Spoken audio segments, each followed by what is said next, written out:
Saludos, les damos la bienvenida a este resumen semanal de noticias en el que les vamos a contar las principales informaciones que han marcado los últimos días. Comenzamos y lo hacemos informándoles de que cuando se cumple el ecuador de la actual legislatura, el alcalde ha hecho balance de los 2 años de mandato de su equipo de gobierno al frente del ayuntamiento. Francisco de la Torre defiende su gestión como esforzada y meritoria, en la que se le ha dado a Málaga visibilidad nacional e internacional.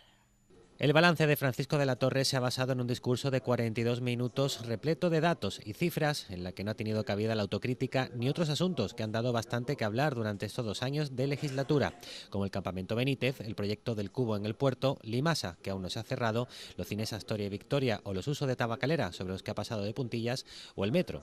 De la Torre ha echado balones fuera. El tema del metro es obvio que no tengo yo que extenderme, que no es una cuestión criticable al ayuntamiento lo que está pasando en el metro. El cambio de criterio sobre el proyecto lo ha hecho la Junta y lo que estamos tratando es de reconducirle. Y creo que lo estamos haciendo de una manera ejemplar. Si me permite usted que transforme su pregunta en algo positivo, porque estamos con una mano tendida al diálogo, pero con la firmeza y la fortaleza de decir que no se debe cambiar, ni se va a cambiar un proyecto. De la Torre define estos 2 años de gobierno, defendiendo un ayuntamiento solvente que ha pagado puntualmente a proveedores más de 700 millones de euros y ha reducido su deuda en unos 15 millones de euros. El 31 de diciembre de 2012 la cifra alcanzaba 748 millones de euros. De los 748 millones, 110 correspondían a préstamos hipotecarios. Tantas veces hemos dicho que si nosotros no tuviéramos que hacer la política de viviendas que no realiza la Junta, que es la que tiene que hacerlo, pues tendríamos menos deuda, efectivamente, a los bancos. Pero saben ustedes que en los últimos 10-12 años hemos construido 5.000 viviendas en la ciudad, mientras la Junta hacía 36, y eso se nota, lógicamente, en los créditos hipotecarios que debemos, ¿no? De la Torre ha desgranado área por área y empresa por empresa las actuaciones llevadas a cabo. Entre sus principales apuestas destaca el desarrollo de las obras del Boulevard sobre la vía del tren y el espacio del Soho. Además considera que se ha avanzado en las fortalezas de la ciudad, como son la innovación, tecnología, cultura y turismo. Por primera vez en el año 2011, el número de turistas extranjeros, no españoles, superó al de turistas españoles en nuestra ciudad. O sea, el carácter cosmopolita, el carácter internacional de nuestra ciudad va creciendo en cuanto al turismo de ciudad. Todo eso no es casual, eso responde a que ha habido durante muchos años una política constante de fortalecimiento de la ciudad como oferta turística, una oferta cultural más potente, una oferta de congreso más potente. También saca pecho sobre competencias que no le son propias, como el empleo. El INFE ha sido capaz en estos 2 años de crear empleo para cerca de 2.000 personas, 1.914 personas, 2,9 contratos, casi 3 contratos al día. A pregunta de la prensa, de la Torre le ha dado una nota alta a su gestión y la define como 2 años de forzada gestión, meritoria y donde se ha dado mayor visibilidad a la ciudad de Málaga. Por su parte, el Grupo Municipal Socialista resume los 2 años de gobierno de la Torre en más paro, más despilfarro y más mentiras. El alcalde, dice, sigue gobernando para los suyos y da la espalda a los problemas reales de los ciudadanos. Los socialistas han escogido Tabacalera como escenario simbólico a la hora de hacer el balance de los 2 años de gestión de la Torre al frente de la Casona del Parque. Este espacio sería, a juicio del PSOE, la mejor metáfora del modo de gobernar del Partido Popular en Málaga tras el fiasco del Museo de las Gemas, donde reinó el despilfarro, la mentira y el interés de unos pocos por encima del de la ciudadanía en su conjunto. La portavoz socialista acusa al alcalde de no haber puesto en marcha ni una medida para combatir el desempleo, a pesar de ser el paro el problema más acuciante entre los ciudadanos. Y a cambio, dice, solo se le conocen medidas de presión a los ciudadanos con subidas de impuestos como el IBI, la ampliación del SARE o el nuevo callejero fiscal. El gobierno del Partido Popular y en concreto el señor de la Torre ha gobernado contra todos, incluso contra sí mismo. Gobernar contra todos porque el problema más grueso que tiene esta ciudad, por desgracia, es el desempleo, es el paro, y el señor de la Torre no ha puesto encima de la mesa ni una sola medida para combatir el desempleo. No se le conoce, como en otras ciudades, ningún plan de empleo extraordinario, ninguna medida para fomentar que se abran más negocios o para hacer más ligeros los negocios de los autónomos, las pymes. Los socialistas también acusan a De la Torre de haber dejado de defender los intereses de los malagueños ante el Gobierno en cuestiones como la puesta en marcha de la aduana, el desarrollo del proyecto de Campamento Benítez o el de los Baños del Carmen, entre otros. Además, el PSOE considera que el alcalde debe dejar de mentir a los malagueños en cuestiones de máxima trascendencia para la ciudad, como es el metro. Ha pasado de ser el alcalde de las medias verdades al alcalde de la mentira. porque nos ha mentido cuando ha dicho que la concesionaria del metro FCC no iba a pedir indemnización para que se pudiera hacer el metro soterrado, y hemos descubierto que es mentira. Cuando dijo que tenía informe de la asesoría jurídica para que sus concejales no electos permanecieran hasta el final de la etapa de gobierno de estos 4 años, y es mentira, han tenido que ser cesados como consecuencia de la sentencia del Tribunal Constitucional. En el balance que el PSOE realiza en pleno Ecuador de la legislatura no faltan las promesas incumplidas.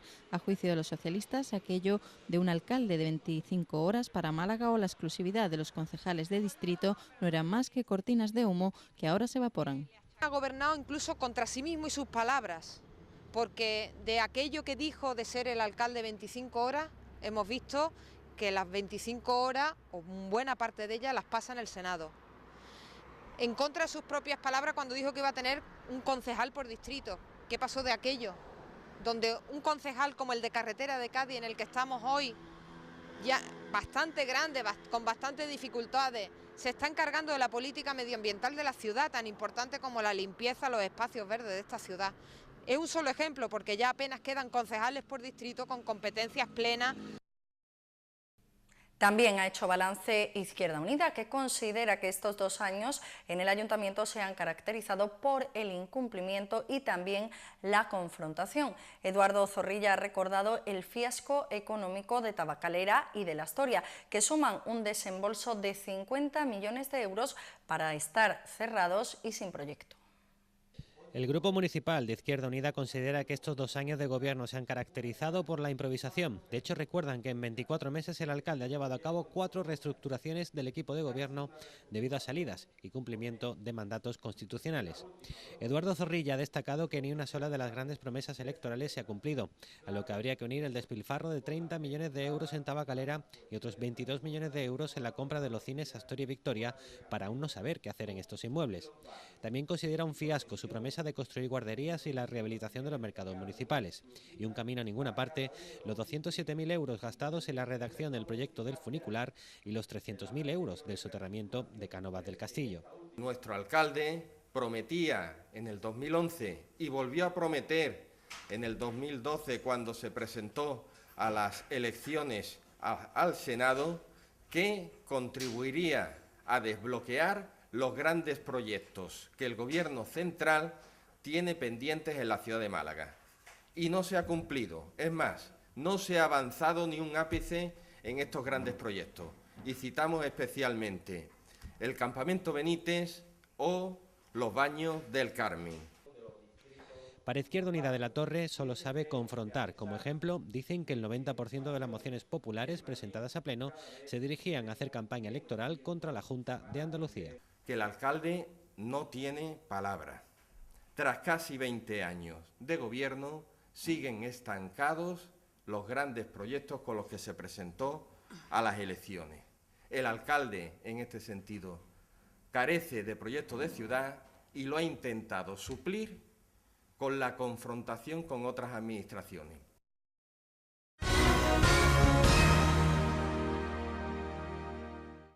El tráfico de cruceros generó algo más de 56 millones de euros en 2012 en nuestra ciudad. Es uno de los principales datos del estudio que han presentado el Puerto y el Patronato de Turismo. El informe coloca a Málaga como la 5ª instalación portuaria de España. Durante el pasado año, 651.517 pasajeros a bordo de 288 buques de cruceros visitaron la capital malagueña, generando un impacto económico en el entorno del puerto de 56,6 millones de euros. El impacto directo del gasto de los pasajeros es de 37,8 millones de euros. El impacto total generado, 56,6 millones de euros, y el inducido se calcula en 18,8 millones. Cada día llega una media de 1,44 cruceros, lo que supone un impacto económico en torno a los 300.000 euros, que no está nada mal. Cada día de crucero que llega a la ciudad de Málaga supone el mantenimiento o la creación de 745 jornadas laborales. Con estas cifras, la capital se sitúa como el segundo puerto con más cruceristas de la península, solo por detrás de Barcelona. Estas han sido algunas de las conclusiones del estudio Análisis del Turismo de Cruceros 2012, encargado por el puerto a la Sociedad de Planificación y Desarrollo. Del estudio, que ha tomado como base 1.200 encuestas a cruceristas, se extrae que el gasto medio por pasajero fue de 62,55 euros, siendo la gastronomía y las compras los mayores atractivos para los cruceristas. Las zonas en las que mayor gasto se realizan son el Centro Histórico y el Muelle 1. En cuanto a la duración de su visita, la media supera las 5 horas. Un 20% de pasajeros aprovechó ese tiempo para realizar una escapada a destinos cercanos como Marbella, Mijas, Nerja, Granada o Córdoba. El 90% de los cruceristas que visitan Málaga son europeos, destacando los británicos, alemanes y españoles. 8 de cada 10 manifiestan que volverían a la capital y el 89,6% afirma que recomendaría la visita. La Oficina en Defensa de la Vivienda de la Junta de Andalucía ha conseguido paralizar 315 desahucios en la provincia desde su puesta en marcha el pasado mes de octubre. Actualmente están tramitándose 63 expedientes para una posible expropiación. La Oficina en Defensa de la Vivienda nació con el principal objetivo de dar respuesta a las personas que se ven en la dramática situación de perder su vivienda. Desde su puesta en marcha ha atendido 1.140 consultas, casi la mitad presenciales. De ellas, 639 han necesitado abrir un expediente para valorar la situación en la que se encontraban y se ha paralizado el desahucio de 315. En estos momentos, en la provincia, hay 63 solicitudes procedentes de resolver su expropiación. Con la entrada en vigor del decreto ley sobre la función social de la vivienda que aprobó el Consejo de Gobierno el pasado 9 de abril, ha supuesto un nuevo instrumento para que los trabajadores y trabajadoras puedan mediar, intermediar y de alguna forma proteger mejor los derechos de las personas que se encuentran ante esa situación de poder perder la vivienda debido a una situación económica sobrevenida y que por lo tanto no pudo ser tenida en cuenta en su momento. Y es que la labor de los 7 funcionarios que trabajan en esta oficina se ha visto reforzada con la entrada en vigor del Decreto Ley de Función Social de la Vivienda el pasado 9 de abril. Ha supuesto un nuevo instrumento de protección. Entre sus objetivos se encuentra cuantificar las viviendas vacías de la provincia y las personas que necesitan una. El pasado año 2012 se produjeron en Málaga más de 3.200 desahucios y más de 7.000 en Andalucía. Según el último censo, en la provincia se localiza el 20% de las viviendas vacías de Andalucía, unas 120.000. La Asociación de Constructores y Promotores de la provincia ha expresado el abandono del sector de la construcción por parte de las administraciones públicas debido a los recortes. En 2012 la inversión pública ha alcanzado 142 millones de euros, la mitad que en 2011 y una reducción del 90% con respecto al año 2005. A esta cifra se une una nueva reducción del 33% con respecto a 2012 de enero a abril de 2013, periodo en el que el año pasado se invirtió unos 70 millones de euros y en este va por 47 millones de euros. Los poderes públicos nos han abandonado a nuestra suerte, han abandonado a nuestros sectores. Y es que para José Prado la administración pública está olvidando infraestructuras importantes para sustentar el pilar productivo de Málaga, el turismo. Y se refiere a promesas como el segundo acceso al aeropuerto, el saneamiento integral o el proyecto del tren litoral anunciado por el expresidente Manuel Chávez. Que tenemos una segunda pista que casi está infrautilizada y no tenemos acceso norte. Y la mayoría de la gente pierde o salen 3 horas con anterioridad de su hotel y pierden los aviones. Si no tenemos una competitividad en el transporte de toda la Costa del Sol, señores, perderemos cuotas de mercado. Y eso es lo que hay que hacerle ver a las administraciones públicas. El presidente de la ACP es bastante crítico con el gobierno de Mariano Rajoy por la austeridad y con la Junta por el pacto de gobierno que a su juicio está creando incertidumbre en el sector debido al decreto de la vivienda. La construcción pide un cambio de rumbo. Nuestro sector ha sufrido como ninguno los efectos de una incoherente política de recortes que no se ha centrado en la disminución del gasto, en quitar grasa ni colesterol a las administraciones públicas, sino de eliminación de la inversión pública. El resultado de esta política de reducción en la inversión pública ya lo estamos viendo. Más desempleo y menos ingresos a las arcas públicas. Prado señala la necesidad de eliminar trabas burocráticas a los compradores y aboga por recuperar los incentivos fiscales para compra de viviendas. Desde que se eliminaron y volvió a subir el IVA, las compraventas han vuelto a caer en picado. Lo único que mantiene el sector son las ventas a extranjeros, que suponen el 62% de las realizadas en Andalucía. Por último, otro problema que genera la administración pública es la morosidad. Además de seguir retrasando los pagos, consideran un error el no fiscalizar los mismos, una maniobra que permite tapar la deuda real de las administraciones contratantes. El hecho de que las administraciones morosas, al acogerse a los planes especiales, no son penalizadas, sino que terminarán pagando las facturas debidas sin intereses de demora alguna, está ocasionando que en la actualidad algunas administraciones vean este sistema como una forma de iniciar obras sin tener que pagar, pensando en acogerse en futuros planes. Esto deja a las empresas completamente descapitalizadas porque las empresas sí tienen que pagar a sus proveedores. Prado ha aseverado que el estigma principal que ha sufrido el sector es la corrupción, que ha existido en las áreas de urbanismo de la administración pública.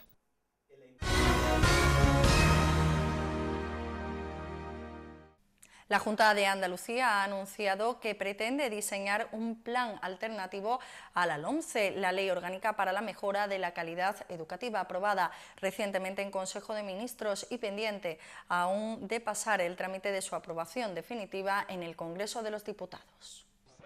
La Junta de Andalucía trabaja ya en el diseño de un plan B alternativo al texto de la Ley Orgánica para la Mejora de la Calidad Educativa para minimizar sus efectos negativos en la comunidad autónoma en el caso de que la norma sea aprobada sin cambios significativos por el Congreso de los Diputados, una vez que el Ministerio ha cerrado el diálogo con las comunidades autónomas. Así lo ha anunciado la consejera de Educación, Mar Moreno, en la rueda de prensa posterior a la reunión semanal del Consejo de Gobierno, donde ha querido dejar claro que la Junta no va a esperar de brazos cruzados a ver si la ley se aprueba tal cual o no. Por eso, a partir del próximo mes de junio van a empezar a trabajar junto a más de 500 expertos de la comunidad educativa con el objetivo de analizar a fondo esta ley y estudiar posibles alternativas a una normativa que consideran vulnera la igualdad de oportunidades, fomenta una futura privatización de la enseñanza y supone una regresión ideológica, entre otras cuestiones. No vamos a esperar de brazos cruzados a que se apruebe la LOMCE y después ya veremos.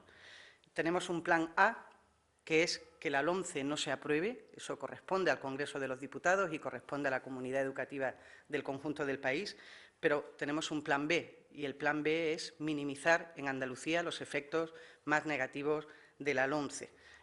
Por lo tanto, nos vamos a poner a trabajar inmediatamente en este plan B, por si la LOMCE llega a aprobarse, y por lo tanto, ya en el mes de junio, y desde luego de manera muy intensa, cuando a partir del próximo curso, en el próximo mes de otoño, vamos a comenzar a trabajar en este plan B alternativo a la LOMCE. En cuanto a las protestas que están protagonizando en Andalucía interinos de la educación, Mar Moreno ha señalado que el Gobierno andaluz está trabajando en soluciones para asumir dentro del sistema a los más de 4.500 interinos afectados por la nueva normativa educativa.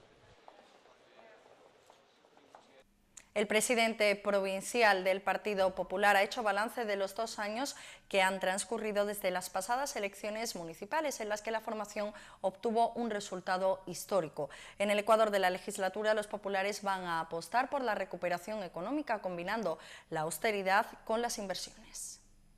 En 2011 el Partido Popular obtenía un resultado que le ha llevado a gobernar el 90% de la población de la provincia, con 35 ayuntamientos a los que se unirán otros 2 el próximo mes de junio, la Diputación y las 2 mancomunidades. 2 años después, el presidente del partido y también del ente supramunicipal ha realizado un balance del trabajo que se ha puesto en marcha y lo ha hecho con los alcaldes de los municipios cabecera de comarca. Los últimos 2 ejercicios han estado marcados por la austeridad y el control del gasto, por poner cuentas al día y pagar a proveedores. En este sentido, el PP asegura que seguirá en esa línea, pero combinándola con las inversiones para lograr cuanto antes la recuperación económica de una provincia con 200.000 parados. El ahorro y la austeridad solo tienen sentido, como decía anteriormente, si van acompañados de la inversión. Y con este planteamiento estoy convencido de que nuestros alcaldes van a la cabeza en la reforma de la administración local. Estamos ahora mismo en un punto de inflexión donde se está debatiendo esa reforma. En esta primera mitad de la legislatura ya ha habido que adoptar medidas de ahorro y medidas de austeridad. Como ejemplo de lo alcanzado, los populares han destacado la partida de más de 1 millón de euros que Marbella ha destinado para la renta básica, el cambio de Antequera, que ha pasado de tener deuda a tener superávit, o la reducción del presupuesto de Ronda en un 1% alcanzado con la eliminación de gastos superfluos. Este verano se iniciará la obra para acabar con los malos olores en el tramo final del río Guadalmedina. A finales de mes, EMASA sacará a concurso la ejecución del proyecto, valorado en 400.000 euros. Tras muchos años de quejas vecinales, parece que por fin los malos olores del tramo final del río Guadalmedina serán solucionados. Las obras comenzarán en agosto o septiembre con la intención de que esté listo antes de que comience la temporada de lluvias. Además, el verano es la época idónea, ya que los trabajos tendrán que estar coordinados con el sistema de funcionamiento de la presa del Limonero, puesto que cualquier apertura de sus puertas para evacuar aguas podría entorpecer el avance del proyecto. EMASA sacará a concurso la ejecución del proyecto a finales de este mes.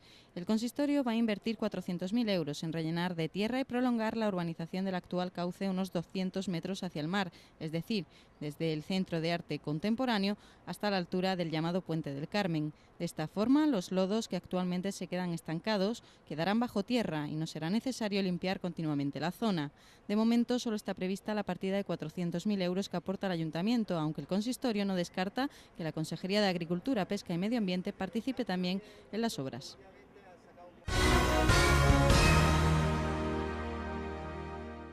El consejero de Justicia ha visitado la Ciudad de la Justicia de Málaga para ofrecer un balance del servicio de asistencia a víctimas de Andalucía. La cifra de personas atendidas se ha triplicado en el último año, siendo principalmente mujeres de entre 30 y 44 años víctimas de violencia de género. El Servicio de Atención a Víctimas de Andalucía es un servicio público y gratuito que depende directamente de la Consejería de Justicia y Administración Pública. Tiene como finalidad proteger a la víctima en su andadura por las distintas instituciones con las que deberá entrar en contacto, policial, médica y judicial, de forma que no suponga para ella un gravamen más en una situación de víctima. Cometen un delito contra usted y encima ahora, cuando va a los juzgados, a las fiscalías, a la policía, pues recibe un trato muchas veces incomprensivo frente a su situación emocional, sobre todo. Entonces el SABA lo que trata es de mitigar que se produzca una agravación de los efectos del delito en la víctima como consecuencia de su paso por los distintos estadios del sistema judicial. La atención se divide en 3 fases, comenzando por una asistencia primaria en el momento inmediatamente posterior al delito. A continuación, el SABA ofrece a la víctima acompañamiento en todos los estadios del proceso judicial. Los juristas en general somos como los médicos, hablamos de una manera que no suele entendérsenos con facilidad. Pues bien, el SABA es una especie de traductor de ese lenguaje a las víctimas para que sepan lo que está ocurriendo, no se sientan rechazados, no se agobien más todavía, etcétera, etcétera. Finalmente, siempre se realiza un seguimiento de la víctima. El SABA está formado por un equipo multidisciplinar de profesionales, encontrándonos tanto profesionales de psicología, de la Administración de Justicia o trabajadores sociales. En Málaga, con un presupuesto de 140.000 euros, el SABA atendió en 2012 21.000 casos. Casi 1.400 personas pasaron de forma reiterada por este servicio. De ellas, el 88% fueron mujeres, mayoritariamente de entre 30 y 44 años. Los delitos que dieron ocasión a la intervención de este servicio fueron, en primer lugar, la violencia de género, seguida de la violencia doméstica, los delitos contra la libertad o la seguridad y los delitos de agresión sexual, entre otros. El consejero de Justicia también se ha referido a la propuesta del Gobierno de Rajoy de establecer tribunales de instancia como nuevos órganos judiciales de primer grado en todos los órganos jurisdiccionales. El objetivo es que asuman todas las competencias que hoy en día correspondan a los juzgados y que se agilice con la presencia de mayor judicatura. Si hay varios jueces en la cúpula, no se produce ese estrechamiento de cuello de botella que impide la celeridad en la resolución de asuntos. Ahora, no es verdad, porque vamos a ver, las audiencias desaparecen con el nombre de audiencias. Van a llamarse tribunales de instancia, pero no supone cerrar servicio, ni va a suponer el despido, ni el prescindir de ningún número de trabajadores de la Administración de Justicia. Más crítico es Emilio de Llera con la pretensión del Gobierno de poner los registros civiles en manos de los registradores de la propiedad. Le parece mal porque hay que salvaguardar los derechos civiles. Los derechos que dimanan del Estado civil, la filiación, el Estado civil, matrimonio, la defunción y la sucesión, son cosas de una importancia capital. Son derechos de los ciudadanos que siempre han estado bajo la salvaguarda de los tribunales, de los jueces. Si se lo entregamos a los registradores de la propiedad, yo creo que es descafeinar la protección de esos derechos y supone una merma de la garantía que esos derechos merecen ser preservados. En definitiva, considera que se descafeine estos derechos y pasan a mano de los registradores de propiedad. Por último, se ha referido a la polémica existente debido al caso de Campillos, en el que supuestamente un padre, durante su régimen de visita, quitó la vida a su hija para que no volviera con su madre a Cataluña. Los seres humanos necesitamos padre y madre, o padre y padre, o madre y madre, pero necesitamos más de un referente en esas edades. Entonces, yo no soy partidario, como regla general, de establecer una norma que diga, no, todo maltratador pierde el derecho de visita con sus hijos y pierde la patria potestad sobre sus hijos. ¿Por qué? Pues, oiga, porque es que lo puede acabar matando, es verdad. Pero es como si decimos, es que los robos se cometen por la calle, pues que nadie salga a la calle. Y decimos, muerto el perro, se acabó la rabia, pero claro, no es la solución. De Llera confía en el criterio personal del juez para determinar en qué casos se elimina el régimen de visita para el maltratador.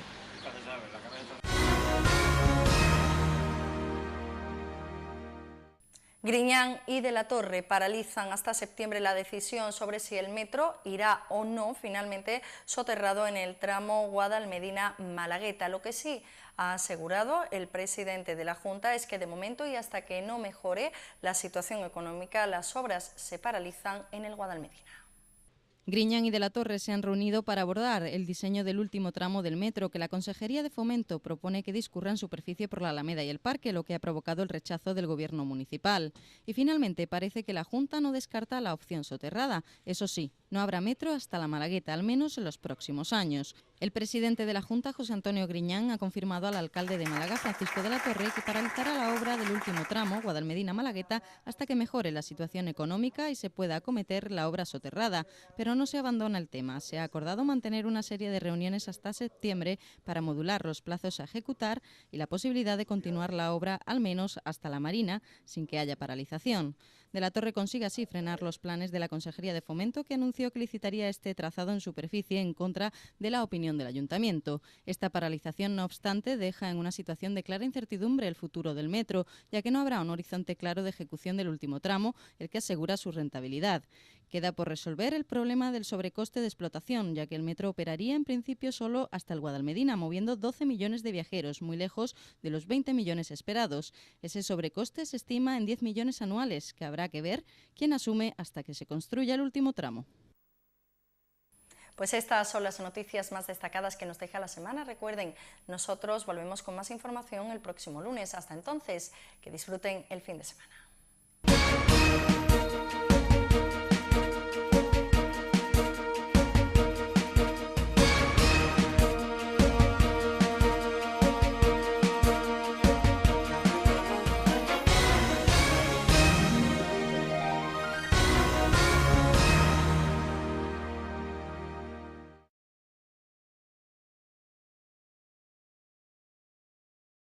¿Qué tienen en común la cigüeña blanca, el lince boreal y el flamenco rosa? Que vuelven a vivir en Europa. Casi habían desaparecido, pero intervino el esfuerzo de muchos. Importados, mimados y devueltos a la libertad. La estrategia funcionó, incluso en nuestro entorno tan urbanizado e industrial. Natura acompaña a estos animales en su segunda oportunidad y habla con los expertos que por una vez han conseguido mantener una pequeña parte de la biodiversidad.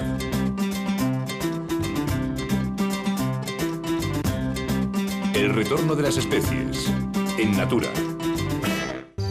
El campo, un lugar lleno de paz y tranquilidad. Pero si miras un poco más cerca, verás un mundo lleno de aventuras, de grandes personajes